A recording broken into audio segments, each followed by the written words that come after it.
Boa tarde, camaradas, ou melhor, boa noite, camaradas.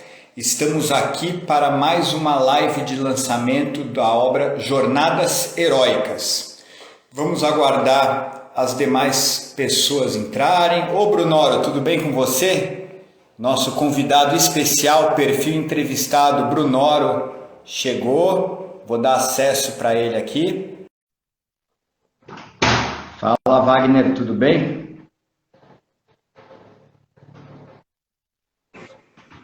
E olha aí. Tudo bem, Brunoro? Como é que você está? Estou carregando a cruz com clássico. Muito obrigado Muito obrigado por ter aceito o convite, Brunoro. Tudo bem, Wagner? É um prazer. Maravilha. Tudo bem, Wagner? Tudo bem? Tudo bom, Brunoro? Tudo bom, Mota? Como é que vocês estão? Tudo bem, graças a Deus.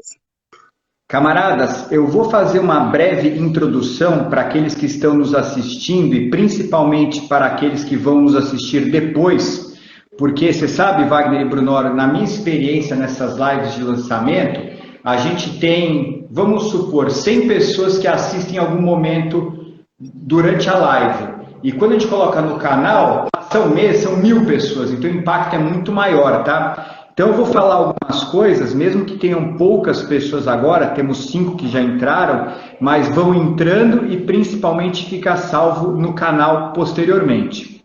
Mas, assim, fazendo uma breve introdução da obra e já fazendo um aquecimento para o show que o Brunoro vai nos fornecer hoje, contando um pouco da história da teoria do esportismo, em 2006, eu fui convidado para dar uma palestra na ESPM, como eu praticava esportes, judô especificamente, e queriam saber, como executivo, o que, na minha opinião, eu tinha aprendido no esporte e depois tinha utilizado de forma bem sucedida na minha vida profissional. Eu fiz essa palestra na ESPM, em 2008 eu repeti essa palestra na GV, e durante a palestra da GV, o Henrique, que era presidente de uma editora na época, me propôs: por que você não escreve um livro? Porque esse material é muito interessante. Eu gostei da ideia e convidei o Wagner Castropil, nós todos conhecemos ele bem, né, Brunoro? Pro bem sempre, né? Que é um doutor em medicina, um atleta olímpico, fundador do Vitor Ortopedia e Fisioterapia, para se juntar e para fazermos essa obra. De 2008 até 2010, nós entrevistamos 125 executivos ou empresários que tinham tido experiência pregressa no esporte e perguntamos o que eles aprenderam no esporte e que depois praticaram de forma bem-sucedida, vitoriosa na vida profissional. E a partir dessa primeira pesquisa, chegamos em 5 competências: a atitude, a visão, a estratégia, a execução, que é o tema da conversa de hoje. O Brunoro, ele vai contar a história dele, é o mestre da execução, e finalmente o trabalho em equipe. Nós lançamos o livro Esportismo em 2010, naquele momento inclusive a gente apresentou a obra para Abílio Diniz, que o Brunoro conhece também, ele adorou como praticante de esportes e fez o prefácio. O livro vendeu muito bem, vendeu 4.000 exemplares, nós fizemos palestras, artigos acadêmicos e a obra eventualmente se esgotou. Em 2016, eu também vou pedir para o Wagner contar com mais detalhes depois, nós decidimos fazer uma outra obra, até para ser lançada nos Jogos Olímpicos de Tóquio, porque como o Castropil foi um grande judoca, eu também fui judoca, o Wagner é judoca, né? Tinha uma certa uma coerência poética, por assim dizer. Só que nós mudamos a metodologia. Em vez de fazer uma pesquisa quantitativa, como foi o primeiro livro, nós fizemos uma pesquisa mais qualitativa utilizando a metodologia do estudo de caso. Então, para cada uma das competências, nós entrevistamos um grande ícone. Para falar sobre atitude, portanto, a Marília Roca, que pratica enduro equestre e é a presidente da Rinodê. Para falar sobre visão, o José Salib Neto, que pratica tênis e foi o fundador da HSM. Para falar sobre estratégia, o José Vicente Marino, praticante de hipismo e à época presidente da Avon. Para falar sobre execução, o incrível, que vai contar essa história maravilhosa, Brunoro. E para falar sobre trabalho em equipe, o Flávio Canto, que foi atleta olímpico também e fundador do Instituto Reação. A obra estava praticamente pronta quando a gente conseguiu uma entrevista com o Jorge Paulo Lemann, que foi muito interessante, Brunoro, que ela aconteceu dia 18 de março, se eu me lembro bem, de 2020. Nós entrevistamos o Lemann, ele falou sobre as 5 competências e no dia seguinte teve lockdown. E acabou sendo postergada a própria Olimpíada, né? 14, desculpa. Com isso, nós acabamos também postergando o lançamento do livro para poder lançá-lo no ano olímpico. Mas não ficamos parados. Nós apresentamos a obra para uma das maiores autoridades na aprendizagem baseada na prática, uma acadêmica, a doutora Maria Amélia Jundurian Corá, da UFAL, que ela fez o prefácio da obra contextualizando como que, além da teoria que você aprende na faculdade, você pode ser um melhor executivo, um melhor empresário, utilizando essas 5 competências na prática. Finalmente, fizemos também algumas lives com personagens célebres em cada uma das competências e finalmente lançamos o livro um pouco antes dos Jogos Olímpicos. Tivemos a honra do Brunoro estar presente também, né? E agora estamos aqui para fazer essa live de lançamento da obra. Wagner, você tem alguma consideração? Eu passo a bola para você para começar a conduzir essa história do Brunoro aqui conosco.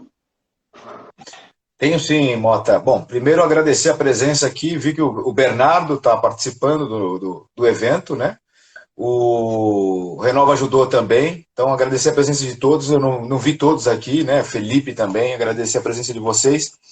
E eu fui convidado pelo Mota e pelo Dr. Castropil para participar dessa obra, justamente com o intuito de trazer aquilo que a gente chama de colocar vida na teoria, né, Mota? Então a ideia era tornar algo palpável, e nada como contar histórias para isso, né? E então a gente conversou com essa turma toda, além, é claro, de trazer a história do próprio Mota junto com o Dr. Wagner Castropil, uma história de superação e recuperação em que você vê perfeitamente aplicado o conceito do esportismo e essas 5 competências às quais o Mota se referiu. Então a ideia desde o começo foi realmente dar vida à teoria, mostrar como a teoria se aplica na prática e como o esporte é, até de forma intuitiva, né, um educador. Ele educa as pessoas nesse sentido, a realmente superarem seus desafios. E para mim a grande surpresa, né, se vocês forem, assim que vocês pegarem o livro para ler, vocês vão perceber que o perfil mais extenso, e não por acaso, e a gente fez questão de manter o máximo de histórias possível, foi justamente o do Brunoro, que é um contador de histórias nato. Nós ficamos 3 horas batendo papo com o Brunoro.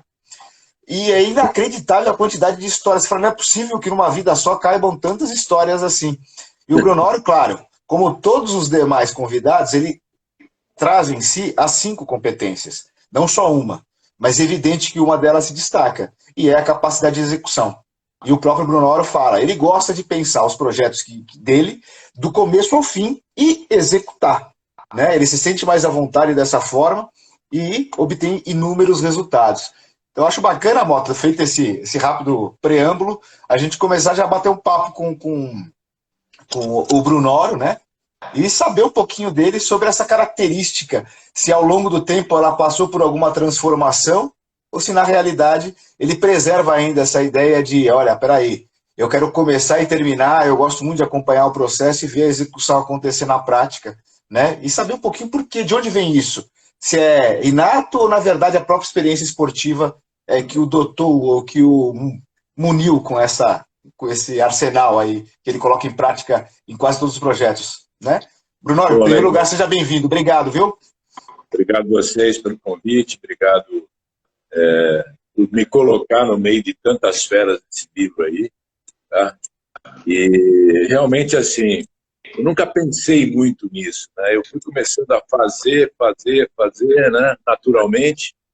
Eu comecei bem, quando eu era professor de educação física, eu inventava atividade nas aulas, né?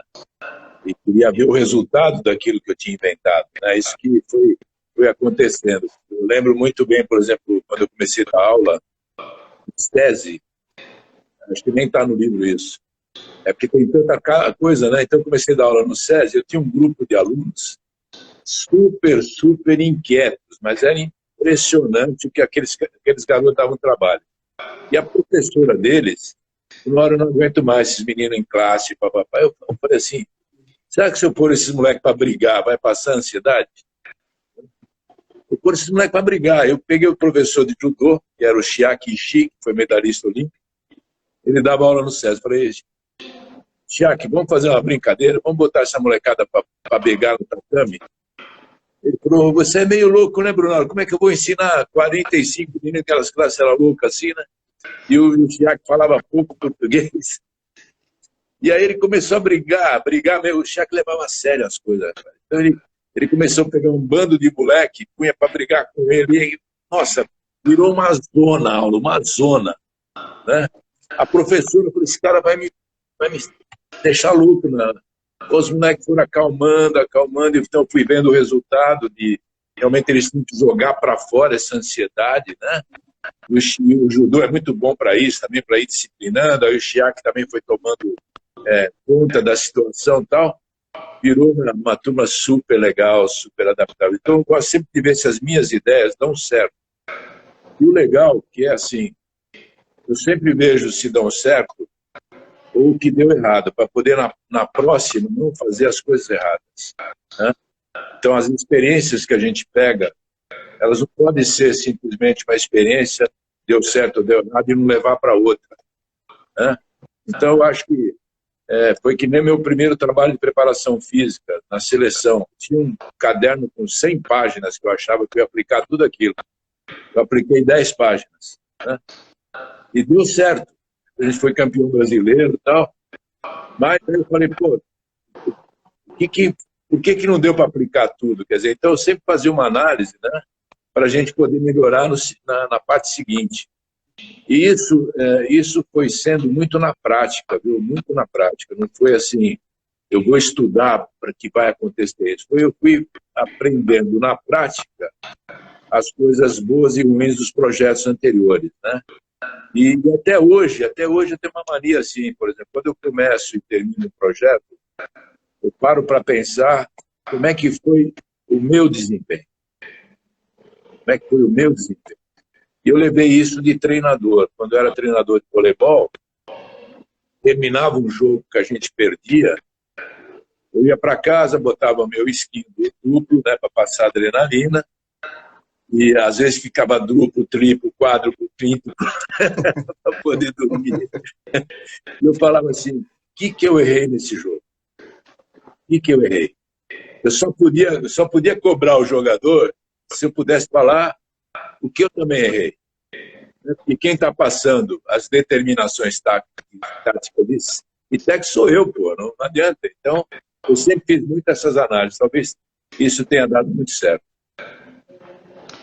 Muito legal, Brunoro. Como, assim, você conta muito bem no capítulo que é destinado a você, e a gente tem diversas pessoas que estão entrando, e tem tantas outras que vão assistir no canal. Conta um pouco da sua história, como que você, de treinador do SESI, passou para a seleção, depois foi seguindo, passou pelo automobilismo, pelo futebol. Faz uma palhinha, se isso é possível, né? De uma história tão incrível quanto a sua. Bom, vamos lá. Eu sou professor de educação física com muita honra. Eu sempre gosto de dizer para os alunos de educação física que eles podem chegar muito mais longe do que eles precisam, do que eles podem, porque a gente tem a vivência de conviver com crianças, com pessoas, com as reações delas, e a gente pode aproveitar isso em todas as situações de vida. Eu fui professor raiz mesmo, dei aula em escola pública, com poucas condições. E o meu sonho como atleta era chegar à seleção brasileira como jogador. Mas eu tinha que trabalhar, estudar e jogar. Eu falei, não vou chegar à seleção brasileira nunca, eu não vou ter tempo de treinar tanto, né? Então eu pus na cabeça que eu ia chegar como treinador. Foi um sonho assim programado. As outras coisas que eu fiz não foram programadas. Mas a de seleção brasileira, como treinador, foi programada. E aí o que acontece? Quando eu era jogador, eu já começava a estudar muito preparação física, porque eu achava que o treinador tinha que conhecer a preparação física para poder cobrar do preparador físico, né? E aí, nessa situação de estudar preparação física, eu comecei a ver que o que se fazia no treinamento de mulheres, eu achava muito pouco. Agora, vocês imaginam isso em 1973, né? Então, vocês não eram nem nascidos ainda, entendeu? Então, assim, eu queria colocar trabalho de força pura nas mulheres. Que é pegar aquelas barras, carga total, fazer agachamento e tal. E um louco igual eu, que era o Richard Nassif, que era o técnico da equipe juvenil de Santo André, e eu estudava, falava, Bruno, você está estudando? Eu estou estudando preparação física para feminino. Pô, então vem aplicar isso no meu time, pô. Ele falou assim, eu não posso te pagar nada, né? Eu já era duro mesmo, mas tinha um medo de ganhar, tudo bem. Mas vamos, então eu posso aplicar o que eu quero? Eu falei, pode. Eu estava no 2º ano de educação física. Aí as meninas começaram a melhorar, nós saímos de 12º lugar para 3º lugar no Campeonato Paulista. Só que eu era jogador ainda, não era formado em educação. Aí a gente foi para no ano seguinte, eu mudei de time, eu fui jogar em São Caetano, e já pensando no futuro como treinador, eu não quis ganhar dinheiro, eu quis pegar uma equipe feminina para dar treino, sub-15. E aí ele foi convocado para a seleção paulista, o Richard, e me levou como preparador físico. Eu falei, Richard, vai dar problema, pegar as meninas do Paulistano, do Pinheiros, tudo menino. Não vão aceitar botar carga lá, tal, porque aquela época não tinha esses aparelhos, não, era anilha pura aqui, agachamento e tal. E hoje voltou muito isso, né? Engraçado. A preparação física da volta acaba sempre voltando em algumas coisas. E aí, bom, quiseram me tirar da seleção, que eu ia estourar as meninas, que eu era jogador ainda, não era formado, e ele aguentou a barra e nós fomos campeões brasileiros sem perder nenhum set. Aí já não era mais louco, né? Aí eu já não era o cara louco, era o cara que...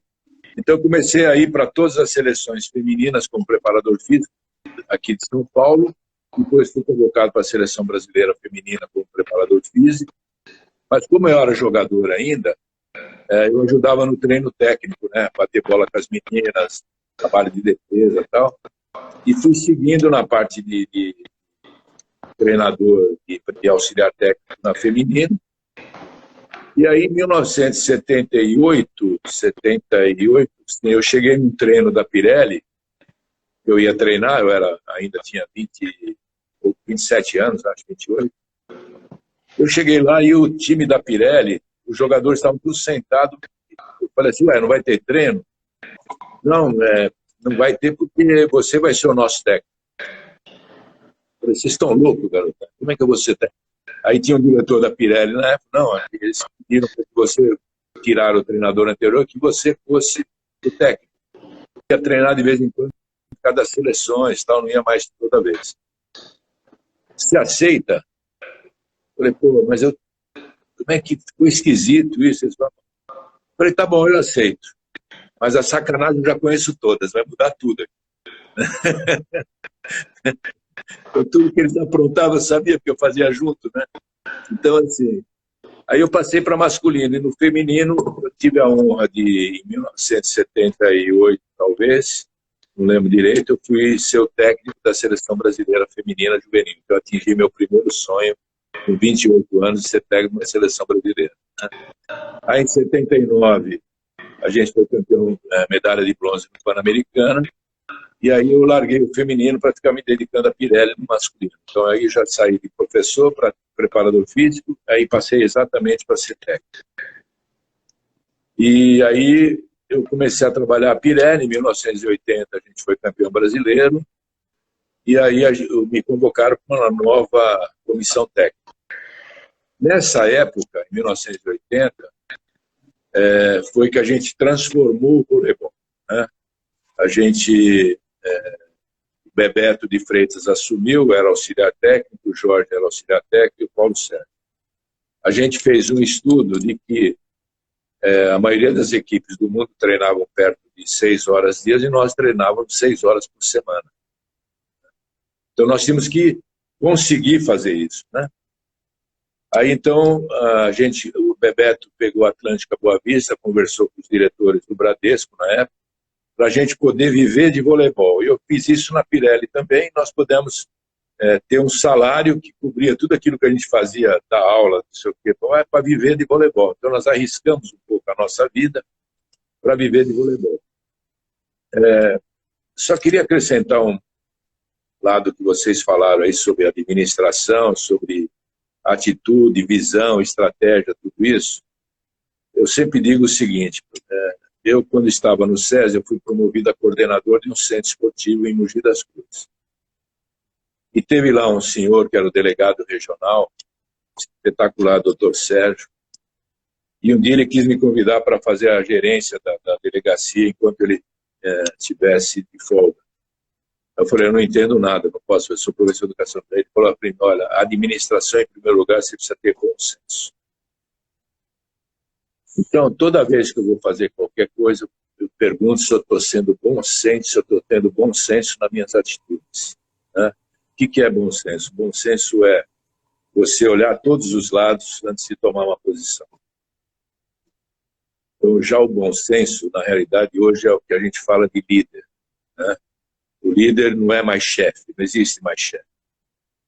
Líder é aquele que motiva todos aqueles que trabalham para você para um objetivo, mas respeitando as individualidades. Né? Então, só para dar uma parte aí.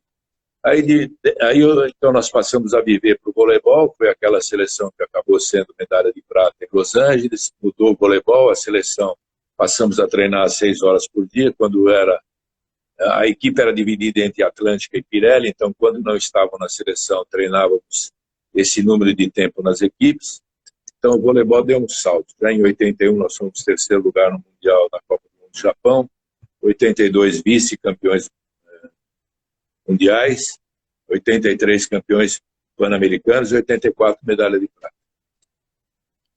Aí quando foi, depois de 84, eu assumi a seleção brasileira por 2 anos, saí, e a Pirelli me fez um convite para ser o diretor do clube todo, além de ser treinador de vôlei. E era uma coisa que eu gostava, fazer a gestão, tudo. A Pirelli tinha quase 1000 atletas, né? Um deles era o Castropil. E aí eu passei a gostar da parte de gestão, fazia gestão e técnico do clube. Né? Eu fui gostando tanto de gestão, que chegou um momento que eu ia para a quadra assim, de vôlei como técnico, eu ficava pensando assim, eu não estou mais com aquele tesão, sabe, de ganhar ou perder um jogo. Quando você perde isso, você perde a essência. Né? Eu cheguei na Pirelli e falei, reuni os diretores, eu não vou mais ser técnico da equipe. Você está louco? Como não vai ser mais técnico da equipe? Você ganha tudo, aquela coisa toda. Eu falei, não, eu não estou sentindo mais nenhum frio na barriga para qualquer jogo. Isso eu estou prejudicando meus atletas. Então, eu era 14 anos técnico da Pirelli. 14 anos, é muito tempo. Né? É igual futebol, né? Fica 14 anos de técnico, tal, aquela coisa toda. Né? Futebol perdeu 3 jogos de baixão, né? Então, 3 meses. Aí eu me dediquei um pouco à parte de gestão, a Pirelli deixou tal. E aí, um dia eu tenho uma surpresa, mais uma das surpresas da minha vida. Eu estou na Pirelli, a Pirelli infelizmente estava passando por um processo econômico, nós estávamos terminando o projeto esportivo da Pirelli, infelizmente, mas ela queria passar o vôlei para empresas, não queria terminar o vôlei assim diretamente. Aí teve uma reunião na Parmalat. E no meio da reunião, eles começaram a falar de futebol. Eu sempre fui um fanático de futebol. E eu também fiz um curso de treinador de futebol por hobby. Né? Agora, vocês aprendem tudo que vocês fazem na vida, um dia vocês vão usar. Tudo que vocês fazem. Entendeu? Então, cuidado com o que fazem, porque vocês vão acabar usando. Né? Então, assim, eu estava na reunião e comecei a falar de futebol, o que eu achava, o que eu não achava. Eu também sou palmeirense. Eu ia assistir jogos do Palmeiras, era muito engraçado, porque a torcida começava a falar, não, assuma esse time, porque esse time está muito ruim, 17 anos sem ganhar. Então, assume esse time está ruim, tal.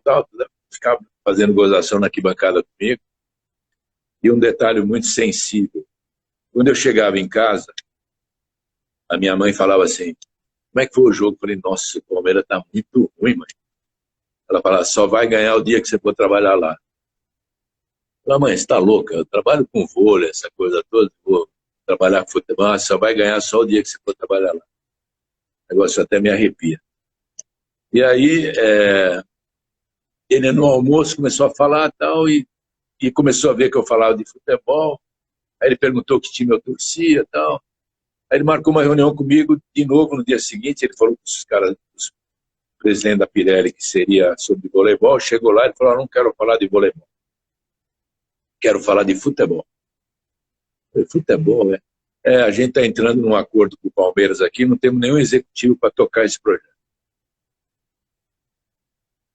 Eu falei, mas você está me convidando para ser? Eu estou te convidando. Você tem uma experiência de gestão na Pirelli, eu preciso de um cara famoso, você já é famoso no vôlei e tal. Eu falei, meu Deus do céu, e agora? Aí eu falei assim, você me dá 2 horas para pensar? Eu falei, dou 2 horas, não tem problema. Mas você vai resolver hoje? Eu falei, vou resolver hoje. Mais uma coisa, quando vocês têm que tomar uma decisão, não pergunta para muita gente. Tá? Como eu era solteiro, meus pais muito humildes, eles iam falar, o que você fizer tá bom. E se eu fosse perguntar para os caras do vôlei, eles não iam deixar nunca eu ir para o futebol, eu resolvi pensar sozinho. E achei que era um caminho legal para poder divulgar a gestão mais profissional através do futebol. Aí eu fui lá, falei, eu aceito.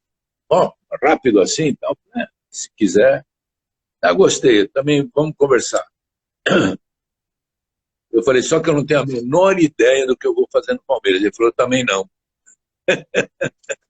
Eu falei, eu também não tenho a menor ideia, então vamos fazer a menor ideia juntos, o presidente da Parmalat falou. E foi um sucesso, foi legal, a gente acabou ganhando, né? Depois de 17 anos, ganhamos um título. E aí eu fui sendo promovido na Parmalat, eu acabei cuidando do projeto do Palmeiras, do Juventude Caxias, Peñarol, do Boca Juniors, da Universidade Católica do Chile e do Benfica. Eu era o diretor esportivo da América do Sul, me puseram também para cuidar do Benfica. E, então, assim, foi uma experiência muito legal. E no meio dessa experiência, a Parmalat foi patrocinar o Pedro Paulo Diniz, que era uma equipe nova de Fórmula 1. Eu estou indo muito devagar, vocês querem que eu fale mais rápido aqui para... Bruno, assim? A gente adora a sua história e tenho certeza que todo mundo que está assistindo, né? Se a gente fala que tem um mestre de execução aqui, eles estão podendo ouvir na prática. Fica bastante à vontade, né, Wagner? Exatamente. Fica à vontade, Bruno. Segue contando as histórias, o que vai ser bacana. Depois que você der esse overview, que é um belo overview, porque tem muita história, a gente vai chegar aí e fazer umas perguntas para tentar entender algumas diferenças dessas experiências que você teve. Pode mandar ver. Aí quando o Pedro Paulo Diniz foi correr na Fórmula 1, o Abílio resolveu pegar parte de uma equipe e administrar essa equipe de Fórmula 1. E era uma equipe chamada Forte Corsa, uma equipe italiana. Quando ele fez esse projeto, ele convidou grandes empresas para poder tocar o projeto. E aí a Parmalat era uma delas. E aí o presidente da Parmalat, você vai tocar isso também? Eu falei, não, Gianni, Fórmula 1 não tenho tempo, estou cuidando de 5 times na América. E eu não vou ter tempo, não entendo nada de Fórmula 1, nada. Eu prefiro que você dê para um outro diretor aí, eu não tenho o que fazer na Fórmula 1. Não, mas você tem que... Eu falei, não dá tempo, como é que eu vou fazer? Aí eu não fiquei na Fórmula 1. Aí passou um mês e meio, mais ou menos, o presidente da Parmalat, o Gianni, falou, olha, vamos conversar com a Abílio Diniz? Eu falei, o que é, né? Não, ele quer te conhecer e tal, né? Quem que não quer conversar com a Abílio Diniz, né? Aí eu fui lá falar com ele, o presidente da Parmalat. Olha, Bruno, prazer te conhecer, aquela coisa toda. Mas eu queria que você fosse dar uma olhada no que está acontecendo com a equipe do Pedro lá na Fórmula 1. Estou achando que está mal administrada, que não está legal, tal. Eu falei, olha, Abílio, eu não entendo absolutamente nada de Fórmula 1. O voleibol, o futebol, não tem uma bola no meio, né? Quer dizer, Alguma coincidência tem, né? Agora, o pneu eu não vou considerar bola, né? Então, não, você tem uma visão de administração, você podia ir lá, não sei o quê. Eu falei, mas como é que eu vou fazer, né? Aí o presidente da Parmalat falou, não, ele vai sim, lógico, o Pão de Açúcar era o maior comprador da Parmalat, né? Se eu não fosse, né? Fazer o quê? Aí eu fui para lá, fiquei analisando um pouco o trabalho da equipe, a equipe era uma grande festa, não era uma equipe, pelo meu sentido de administração. O Pedro era um dos donos, então levava muito a sério as reuniões. Acabei fazendo um relatório, que eu acabei fazendo uma pesquisa, a gente gastava lá na equipe acho que quase 20 milhões de dólares para comprar um assento num carro bom, na época custava 5, 6 milhões de dólares, uma equipe estruturada. Fiz todo esse relatório para o Abílio, achei que o Pedro não estava focado também. Aí ele leu o relatório e falou assim, ó, primeira vez que alguém critica o Pedro, era o filho dele. Claro, mas você me mandou fazer um relatório, né? O Pedro é um moleque bacana, tal, mas eu acho que ele não tem muito foco aí, ele é meio dono da equipe e tal. Gostei que alguém fale isso para mim. Falou. Falei, bom, agora acabou a minha missão, né? Vou voltar para o meu mundinho do futebol e tal. Aí ele passou uma semana, o presidente da Parmalat falou, ó, o Abílio quer falar com você de novo. Falei, pô, vou lá, né? Vou junto com o presidente da Parmalat. Olha, Bruno, gostei muito do teu relatório e eu queria que você ajudasse o Pedro a achar uma equipe. Eu falei, não, agora é demais. Como é que eu vou achar uma equipe? Eu não conheço nada de Fórmula 1, nunca convivi nisso. Como é que eu vou achar uma equipe, Pedro? Aí o presidente da Parmalat falou, olha, você já tem uma reunião marcada com o Bernie Eccleston na Inglaterra. Eu falei, eu vou ter uma reunião com o Bernie Eccleston? Tão louco, né? Tão louco, eu vou ter uma reunião com o Bernie Eccleston. Não, o Pedro vai lá com você porque a equipe Brabham, que o Bernie Eccleston era dono, na época, antes de ser o presidente da FIA, da FOA, era a equipe do Bernie Eccleston. Ele tinha um respeito muito grande pela Parmalat. Né? E aí lá vou eu para Londres falar com o Bernie Eccleston. Né? Falei, pô, o Zé Carlinho lá da Vila Basta vai falar com o Bernie Eccleston em Londres, que todo mundo quer estar lá, né? Aí eu falei, tá bom, vamos lá. Fui com o Pedro, e o Bernie falou com o Pedro, olha, Pedro, a tua equipe, a Forte Corse, não corre mais na Fórmula 1 ano que vem. Ela está denigrindo a imagem da Fórmula 1. Já marquei 4 equipes para vocês visitarem, e você vai com o Brunoro visitar essas equipes e vamos ver que equipe você tem possibilidade de correr. E lá vou eu visitar as equipes, coisas que eu não imaginava um dia na minha cabeça, conhecer o Tyrrell, o dono da Tyrrell, e até colocou 6 pneus uma vez no carro, uma história bonita. A Ligier, nossa, fiquei encantado, né, coisas que eu via na televisão e tal. E aí a gente optou por escolher a Ligier, mas tinha um teste para fazer. As outras não precisavam de teste, era por dinheiro. O Pedro era um bom piloto também, respeitado, mesmo correndo na Forte Corse. Eu falei, Pedro, vamos na Ligier, que era motor Honda, uma equipe mais forte. Você faz um teste, e aí é mais legal, você conquistou a vaga.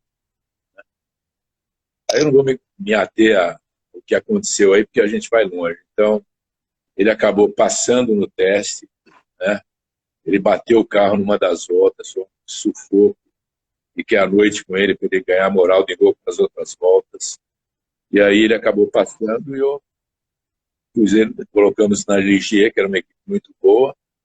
E aí a gente voltou para o Brasil e o Pedro falou para o Abílio que eu tinha sido muito importante para ele passar nos testes. Né? Eu usei minha escola de treinador para falar com o atleta, tudo. Aí o Abílio falou na Parmalat que eu tinha que acompanhar o Pedro. Eu não tenho tempo. Sinceramente, não tenho tempo. Teria como mais. Né? E aí ele falou, então vai um grande prêmio a cada 3, só para você ver o que estava acontecendo e tal. E eu fiz isso. De vez em quando eu ia num grande prêmio.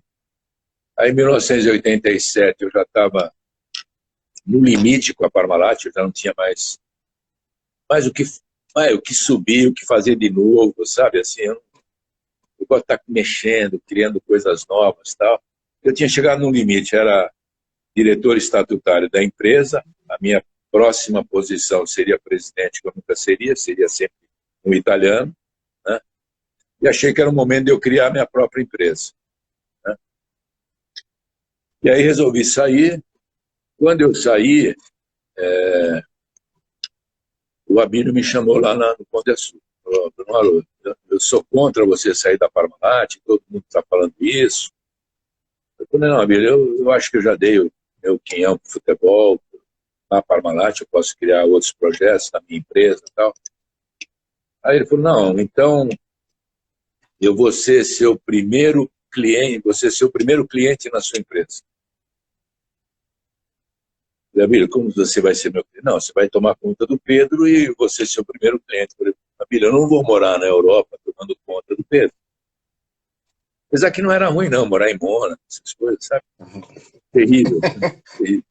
Aliás, foi o pior momento da minha vida, né? Vocês sabem disso. Porque você sabe da história. Conta só um pedacinho. Eu tinha que viajar de primeira classe, morar em Mônaco, ia a todos os grandes prêmios, só tinha mulher feia, eu era solteiro. Foi terrível, foi realmente terrível. Brincadeira, o mundo é bem louco, né? Você tem que brincar um pouquinho. Aí eu falei: então, Abílio, é o seguinte, eu não posso, eu estou querendo criar minha empresa, se eu morar lá, então você faz o seguinte, você vai a todo grande prêmio e volta, vai a todo grande prêmio e volta. Então, eu quero que você seja principalmente nas corridas, né? E aí foi isso que aconteceu. Eu achei que eu ia ficar um ano, até porque era um ano sabático para mim aprender muito profissionalismo na Fórmula 1, que é bastante. Aprendi demais na Fórmula 1. Aceitei o convite de ser o Abílio meu primeiro cliente, né? Que máscara, né? O Abílio primeiro cliente e tal, né? Então, aí eu acabei ficando 6 anos. 6 anos. Então foi um momento muito legal, muito aprendizado. A Fórmula 1 é altamente profissional. Eu acho que aí eu consegui também, para mim, né, principalmente, ter mais uma experiência fantástica. Aí, no final, o Pedro quis comprar uma equipe também. A gente tentou, eu fiquei 6 meses em Paris com o Pedro, a gente tentou comprar a Prost, acabou não dando certo, e voltamos para o Brasil. Aí eu comecei a tocar bem a minha empresa, fiz uma sociedade com o Zé Cupa, a gente criou a Brunori Cook Sport Business, fizemos muitos trabalhos, Fórmula Renault, Fórmula Porsche, aí começou um projeto novo de futebol do Pão de Açúcar, que o Abílio me convidou para fazer, que depois virou Audax, e aí foi indo. Aí eu fiz todo esse processo também de criar um time do zero, que foi o Audax, que acabou sendo um sucesso também. Eu tinha um sonho de fazer um time que começasse ao contrário, começasse como sub-15, sub-17, no ano seguinte sub-20, e no ano seguinte profissional. O Abílio deu essa oportunidade, foi um sucesso tremendo do time, a gente fez o Audax São Paulo, Audax Rio. Depois eu saí, voltei, o Palmeiras me convidou novamente, aí eu comecei a fazer trabalho no Palmeiras, depois fui para outros times, passei um período nos Estados Unidos também montando uma equipe lá, voltei para o Desportivo Brasil, que os chineses me convidaram, comecei a fazer assessoria, e foi assim minha vida, fazendo muitas coisas, mas sempre vocês notam que eu começo um projeto e vou até o fim com ele, né? Por quê? Porque você tem que saber aonde você quer chegar. Esse é uma fórmula simples de planejamento estratégico, onde você está, aonde você quer chegar. Para chegar, você tem as etapas, né? E aí você tenta chegar lá no final, ver se você cumpriu aquilo que você pensou, né? Então, a maioria dos projetos foram assim, deram certo, deram errado, a gente corrigiu. Então, foi uma vida bem legal, está sendo ainda hoje, por exemplo. Eu estou trabalhando numa empresa de moda feminina, né? Olha que louco, né? Eu tô no Coritiba de CEO, aí um ex-jogador de vôlei, o Renato Vilarinho, de vôlei de praia. Aliás, só uma observação, né, Brunoro? O Curitiba que faz uma excepcional campanha na Série B e vai com certeza subir para a Série A. Aliás, você tem um histórico de colocar times que estão na Série B na Série A de forma completamente improvável, né? Exatamente. E o Curitiba foi um planejamento estratégico que a gente deixou para 5 anos também. Eles estão cumprindo, né? Esse time, inclusive, foi na nossa gestão que a gente montou. Foi tão legal quando eu saí do Curitiba, eu falei, vocês não se preocupem, vocês vão subir sem susto. Graças a Deus, saem bem. E aí, esse Renato Vilarinho, ele é o proprietário da Zinzano, uma empresa de moda feminina, mas que ele adora esporte. Então, ele começou no vôlei, foi atleta de vôlei, trabalhou com o Bernardinho como assistente técnico bastante tempo, e queria dar um up no esporte da empresa. E aí ele falou, quando você sair do Curitiba, se você quiser, você tem uma vaga de diretor aqui na minha empresa.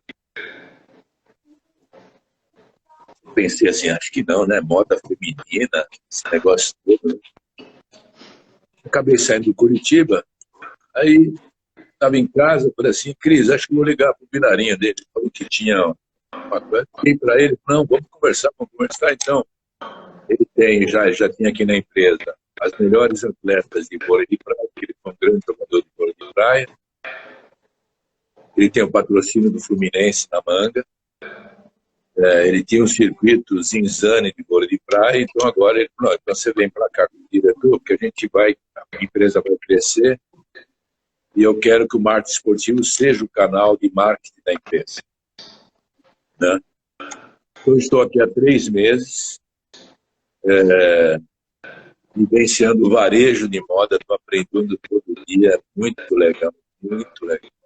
Eu participo das reuniões aqui, fico meio voado assim, né? Mas eles querem que eu participe também das reuniões normais da empresa, para poder passar um pouco a minha experiência de vida, né? Que é importante fazer isso. Tem muita gente jovem, né? Inclusive eu.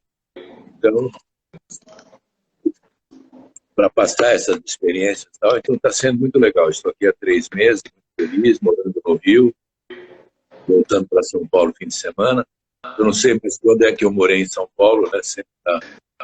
Eu moro em São Paulo de fim de semana e um pouco essa é a minha vida, um pouquinho disso. Brunoro, assim, eu quero dar os parabéns para você, a sua história é empolgante demais. Você falando, eu recupero o texto do livro, e para quem quiser saber isso com mais detalhe, está aqui o capítulo do Brunoro sobre execução. E comprova que você é o mestre da execução. Pô, pegou o time de vôlei, desde o princípio você estava falando, você vê a preparação física, você começou assim, né? Então é executar bem algo, né? Que já estava instalado. Você não pode ser atleta sem ter uma boa preparação. E você vai além, né? Você tem a visão também de buscar fazer conquistas incríveis, você estabelece bem as estratégias, as 5 competências estão presentes, sem dúvida nenhuma, nessa sua trajetória de vida incrível, mas a execução se sobressai. Eu te falo sinceramente, Brunoro, você não é velho, a gente está para com isso, a gente está num momento que a experiência é muito valorizada. Eu tenho participado de alguns conselhos de administração do próprio Vita, né?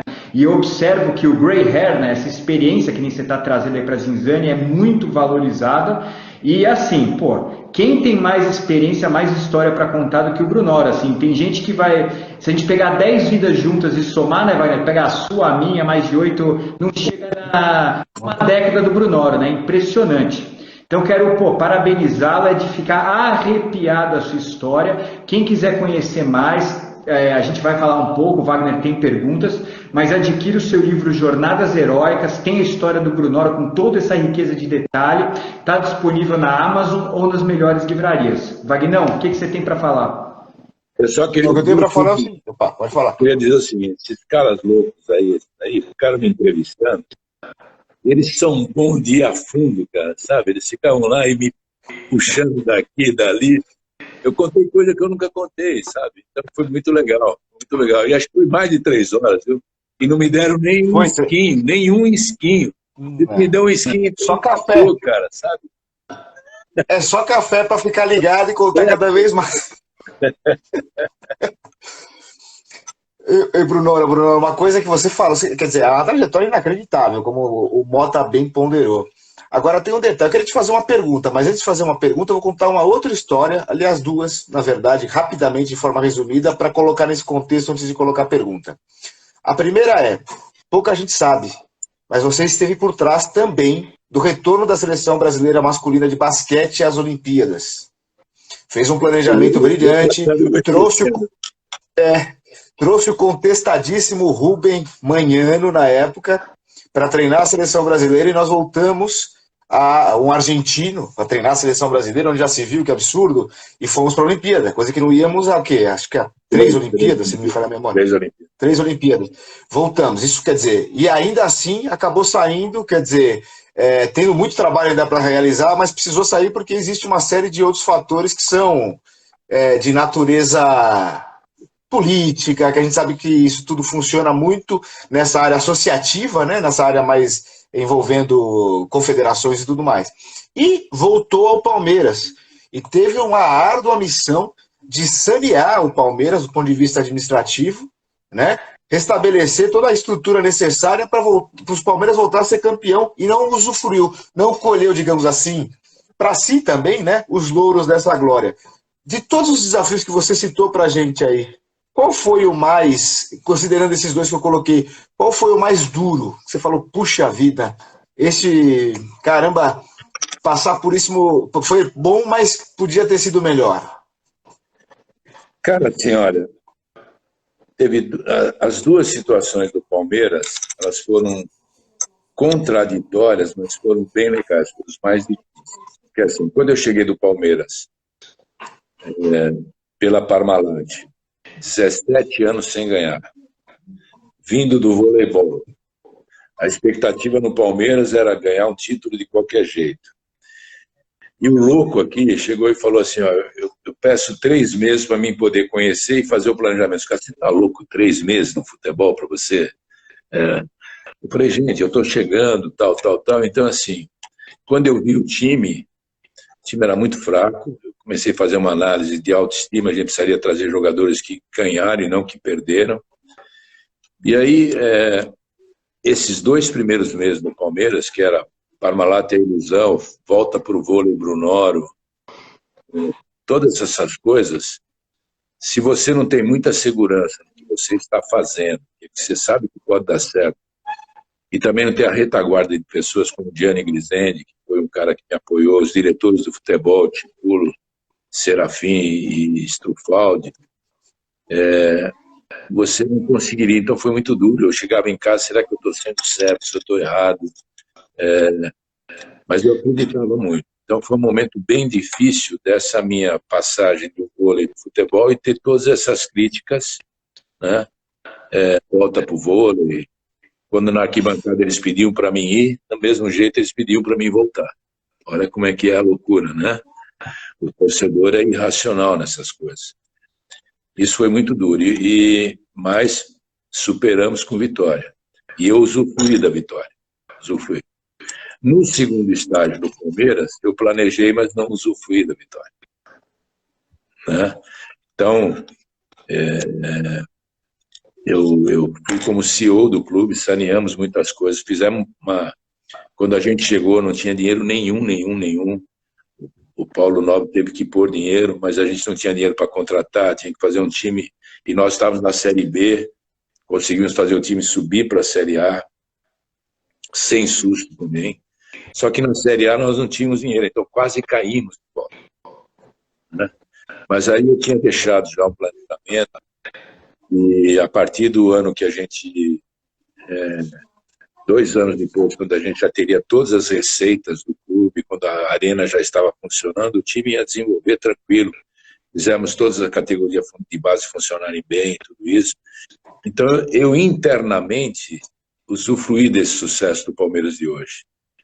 Mas externamente não ficou legal. E o próprio Paulo Nobre, num ato nobre até de sinceridade, falou, Bruno, se você ficar, eu não ganho a eleição.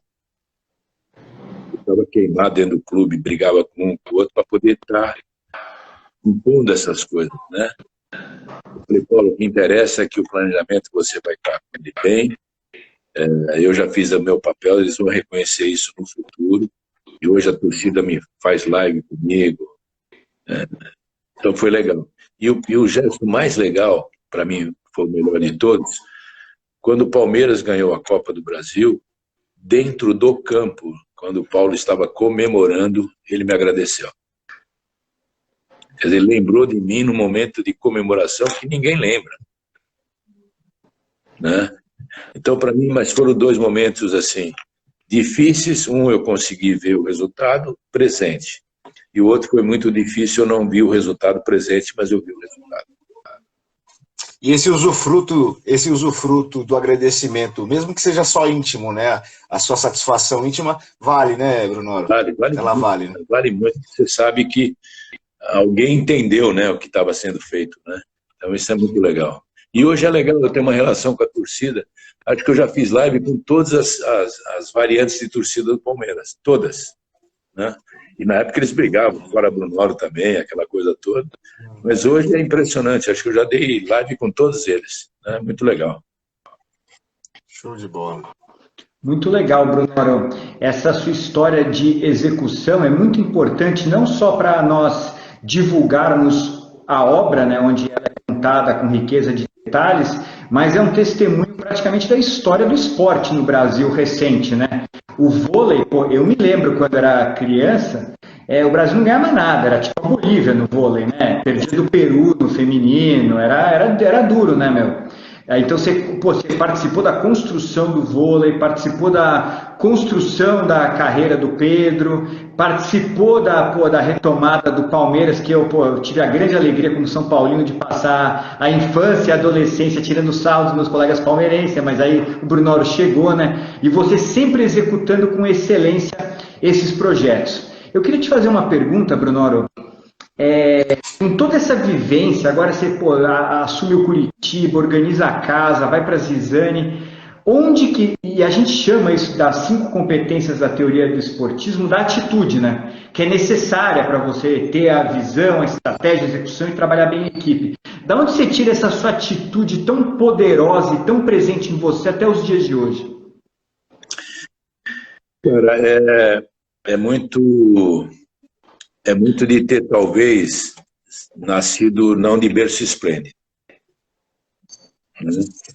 Eu comecei a trabalhar com 16 anos, tinha que jogar, trabalhar, estudar, então eu sempre perseverei, né?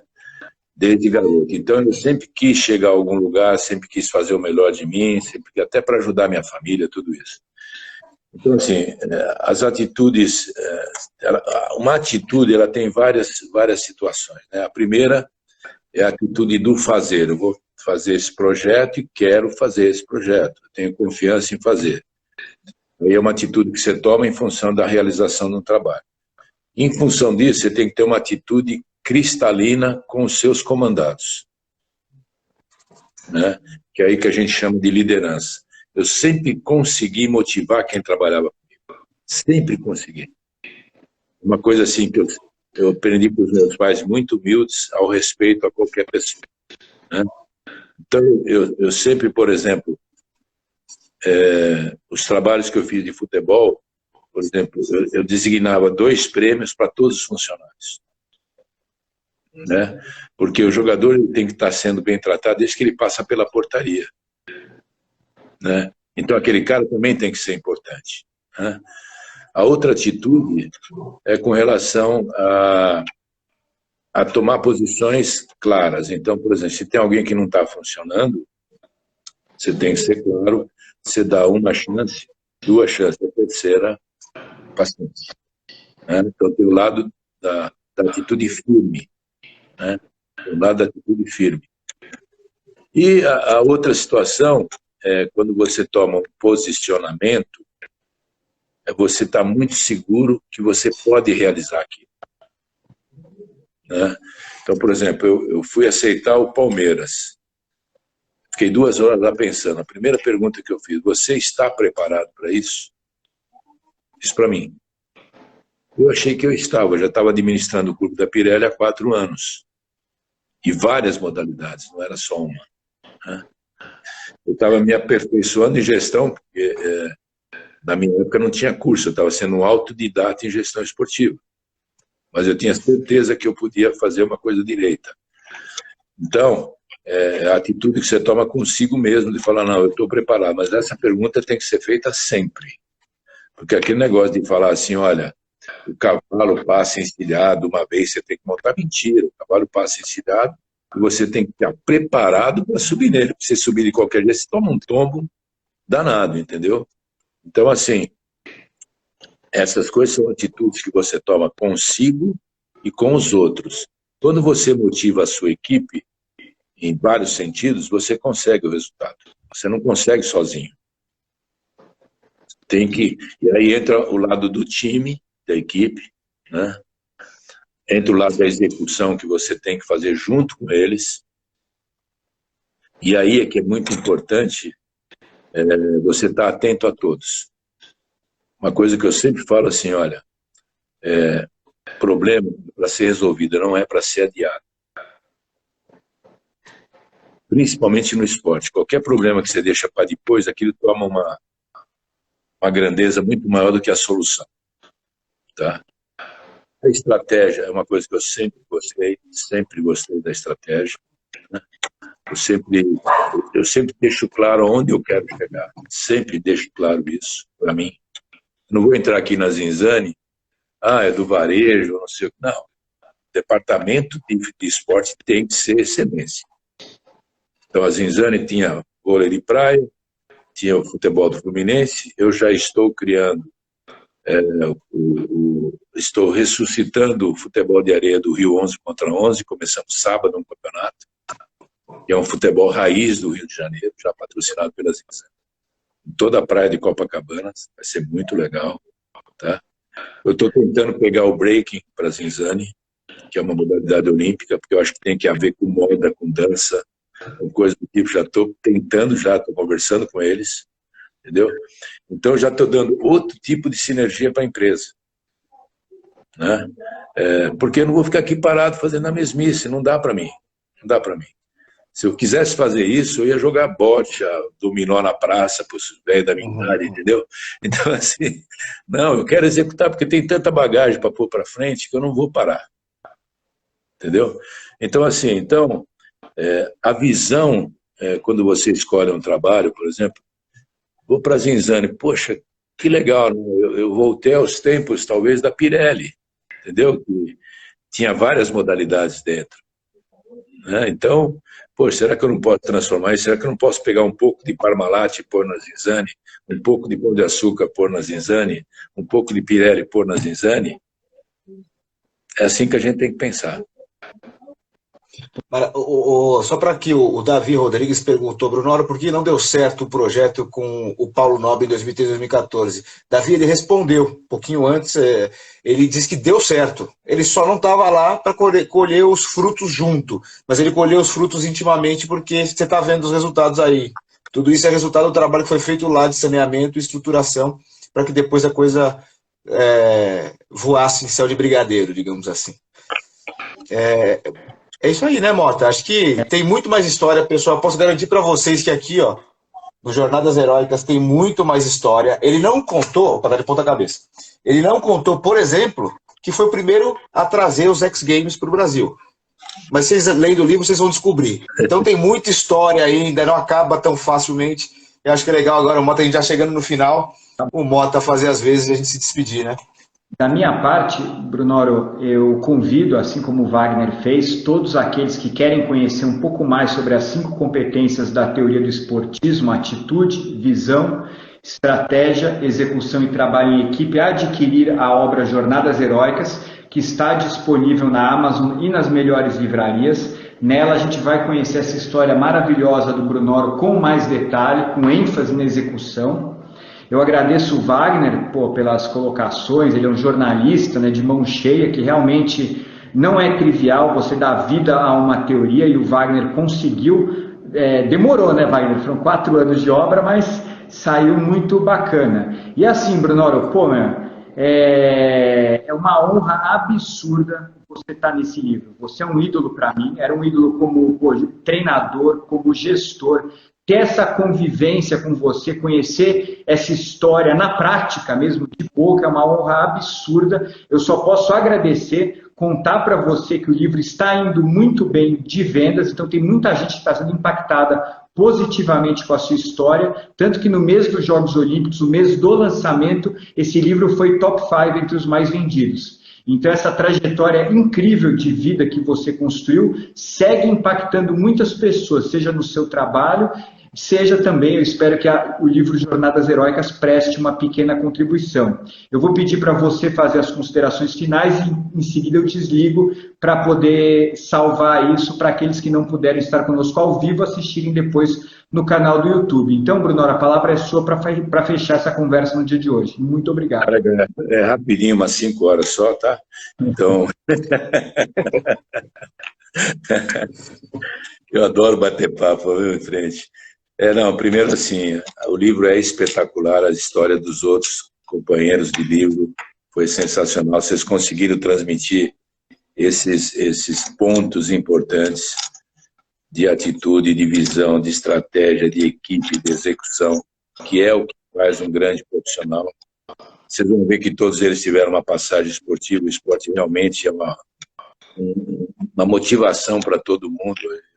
Eu vejo aqui o dono da Zinzane, que jogou voleibol, ele começou numa feirinha 2x2, aqui no Rio de Janeiro, feirinha 2x2, entendeu? Hoje ele tem 127 lojas, vai para 140 lojas, em 20 anos, muito rápido, mas ele sempre, todos os exemplos dele, ele fala do esporte, todos. E me contratou porque ele quer que a Zinzane seja uma marca esportiva. Ele sempre brinca comigo, ele quer que a Zinzane seja a Red Bull da moda. Entendeu? E ele vai ser a Red Bull da moda. Porque ele tem a gana, ele gosta, ele motiva. Então, eu acho que a gente tem que acreditar nas nossas ideias. Lembre-se disso. Quando vocês têm um sonho, tem que realizá-lo. Mesmo que a gente não consiga atingir ele, mas vocês fizeram o possível e aprenderam muito nessa trajetória. Tá? Agora, segredo, respeito pelas pessoas, motivação nas pessoas, transparência nas atitudes e percepção das atitudes de quem vocês comandam. Tá? Cada detalhe às vezes muda. Eu lembro que eu chegava na Pirelli, às vezes, eu dava uma geral de olhar aos meus funcionários. Eu via que aquele cara que era muito alegre, de repente estava triste, eu ia lá conversar com ele, ele estava com um problema em casa. Então, todos esses pequenos detalhes você vai construindo um ambiente social legal. E o primeiro sintoma de liderança é o conhecimento. Então, leiam bastante, estudem bastante. Tudo que vocês lerem, vocês vão aproveitar. Todos os cursos que vocês fizerem, vocês vão aproveitar. Então, o conhecimento é o primeiro caso de liderança. Tá bom? Quero agradecer muito vocês por tudo que vocês transpuseram nesse livro. Continuem assim, escrevam mais 20, 30, 40 livros aí. Dá tempo, viu? Dá tempo. Tá bom? E vocês viram quantas coisas eu fiz? Deu tempo, não deu? Então assim, não parem não. Vocês são muito bons. Tá? Obrigado, Brunoro. Um grande abraço. Obrigado, Brunoro. Você também, viu? Parabéns. Obrigado. Valeu. Tchau, tchau.